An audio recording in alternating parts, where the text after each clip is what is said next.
Zohran Mamdani যখন new ইয়র্কের mayor হলেন, একদম ট্রাম্পের বিরোধিতা উড়িয়ে দিয়ে আপনাদের বলেছিলাম তার প্রত্যেকটা বক্তব্য ছিল মানুষের কথা, মানুষ কেন্দ্রিক, তাদের প্রয়োজন মেটানোর কথা।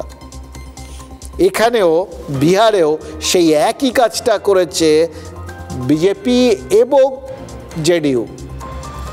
তেজস্বী যাদব সেই রাস্তায় হাঁটার চেষ্টা করেছিলেন, কিন্তু মহাগঠবন্ধনে মহাসঙ্গী সে উল্টো রাস্তায় হেঁটে নিজেদের কথা বলতে গিয়ে, নিজেদের ইস্যুতে খেলতে গিয়ে সেই ব্যাপারটা দানা বাঁধেনি।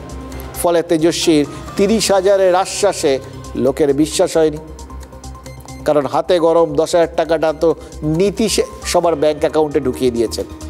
বিহারের মহিলারা যেরকম টাকা নিয়ে বেইমানি করেননি, তেমনই তারা কৃতজ্ঞতা প্রকাশ করেছেন নীতিশ কুমারের প্রতি। এই জায়গাটা খুব ইন্টারেস্টিং, একটু আপনাদের বলি এখানে অঙ্কটা কতটা সঠিকভাবে বিজেপি কষেছে সেটাও প্রমাণ হয়ে গেল। ওই ফুলওলা কি বলছিলেন জানেন? বলছিলেন, দেখুন আমাদের এখানে সমস্ত কিছু বদলে দিয়েছেন নীতিশ কুমার। বদলে যে দিয়েছেন সেটা আপনারা জানেন, যে বাহুবলী নির্ভর ভোট, যে গণ্ডগোলের ভোট, যেখানে সাধারণ মানুষ ভোট দিতে পারবেন না এটাই নিয়ম ছিল, সে বিষয়টাই কমপ্লিটলি বদলে গেছে।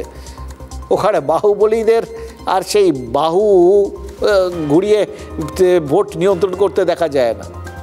সবাই ভোট দেন, এখন নিশ্চিন্তে ভোট দেন, শান্তিপূর্ণ ভোট হয়, যেটা আজকাল আমরা ভাবতে পারি না। এর কৃতিত্ব নীতিশ কুমারের।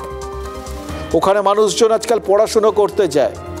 আজকে সর্বভারতীয় পরীক্ষাগুলোতে বিহার থেকে একের পর এক ছেলে মেয়ে র্যাঙ্ক করে। ওই IAS IPS এর পরীক্ষায় বিহার থেকে ঝাঁকে ঝাঁকে ছেলে মেয়ে কোয়ালিফাই করে। এর কৃতিত্ব নীতিশ কুমারের। এবং সব থেকে বড় কথা, ওই ফুলওলা বলছিলেন আজকে আমাদের বাড়ির মেয়েরা রাত 12টা-1টার সময় নিশ্চিন্তে বাড়ির বাইরে ঘুরে বেড়াতে পারে। এটা নীতিশ কুমারের অবদান। এবার দেখুন, এই বিষয়গুলো থেকে পরিষ্কার যে বিহারবাসী আমাদের কত বড় একটা সত্যের দিকে আঙুল তুলে দেখিয়ে দিল।